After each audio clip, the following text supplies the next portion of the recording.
Le cashback maintenant. Donc, ce qui est important de comprendre avec le cashback, c'est que oui, on va aller chercher jusqu'à 20 de remise sur tous nos achats. Et je vais vous expliquer un petit peu ce qui est recevable et ce qui n'est pas recevable au niveau du 20 Par contre, il y a une chose que je veux vous expliquer dès le départ, c'est que la période de rollover, ça veut dire la période de temps où on peut accumuler des factures et les utiliser pour des rédemptions futures. Alors, je vous donne un exemple. Si, un exemple, vous dépensez 2000 $ à l'intérieur du premier 30 jours, vous savez que le maximum que vous pouvez récupérer, c'est 250, donc 20 de 1250 $, ça donne le 250 $. Donc, le 750 $ de plus que vous avez dépensé, le 20 sur ce 750 $-là, il va s'accumuler et il va être utilisé pour le prochain mois. Maintenant, la vie d'une facture, donc la facture, lorsqu'un coup qu'elle est rentrée dans le système, sa durée de vie, c'est de 60 jours. Alors, pour cette raison-là, c'est pour ça que je conseille à tout le monde qui a plus que 2000, qui ont entre 2000 et 2500 $ de dépenses par mois, de prendre un deuxième membership, de prendre un deuxième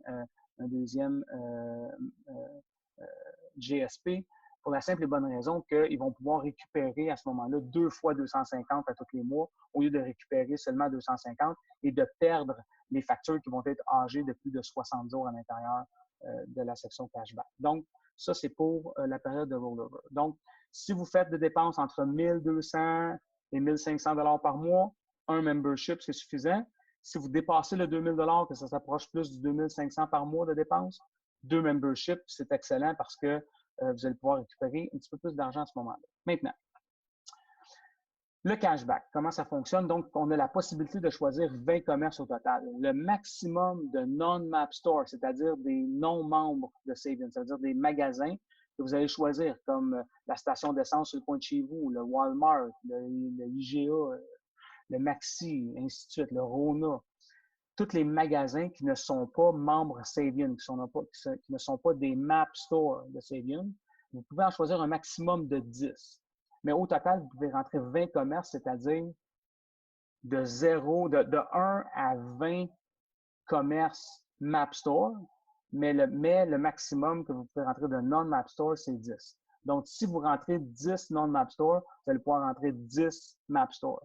Et donc, puis vous pouvez les choisir au fur et à mesure, vous n'avez pas besoin de les choisir d'avance. Maintenant, vous pouvez mettre des factures de 5 $ à 300 $ en US, en achat au détail, pour tout ce qui est les commerces, les magasins de détail. Maintenant, c'est très important que si vous avez une facture qui, en montant US, donne 310 ou 320 $, si vous la rentrez dans le système va vous dire que le montant est trop élevé. Donc, vous ne pourrez pas soumettre cette facture-là. Donc, c'est très important que les factures qui vont être soumises pour le 20 de cashback dans la section retail, ce soit seulement des factures qui sont entre 5 et 300 $ US, pas moins que 5 et pas plus que 300. Pour les achats sur les voyages, pour les factures de voyage, c'est-à-dire les factures d'hôtel et de vol, c'est de 50 à 3000 $. Je vais vous expliquer tantôt comment ça fonctionne. Maintenant, lors de l'adhésion, vous vous souvenez, dans la formation précédente, on vous a parlé que vous devez choisir un premier magasin et remplir le Market Research Data. C'est à ce moment-là aussi que vous choisissez votre mode de paiement.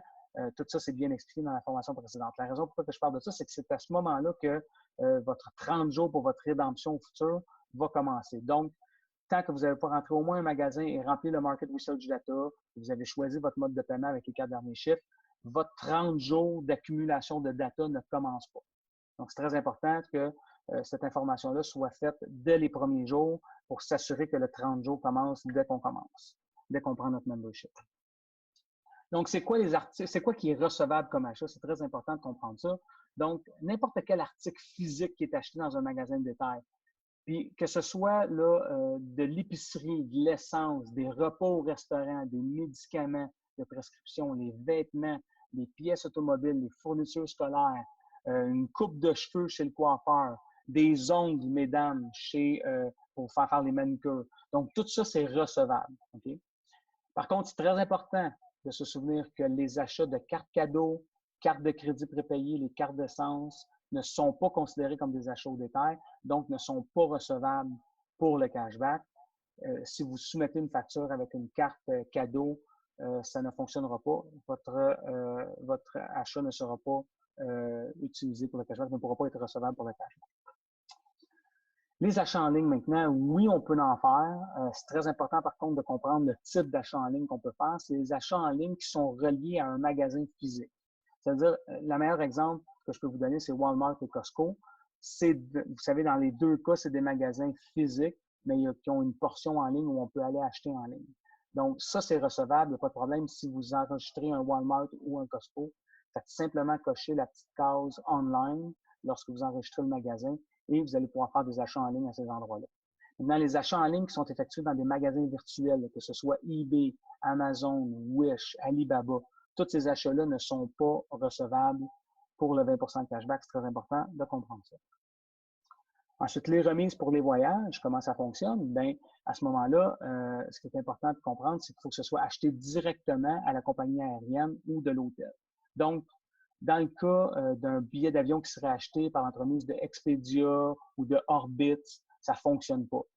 Il faut absolument que ce soit acheté directement chez la compagnie aérienne. Donc, les reçus doivent être rentrés après la date du voyage. La date de l'achat du billet et la date du voyage doivent être à l'intérieur de la même période de 30 jours pour qu'on puisse faire la rédemption.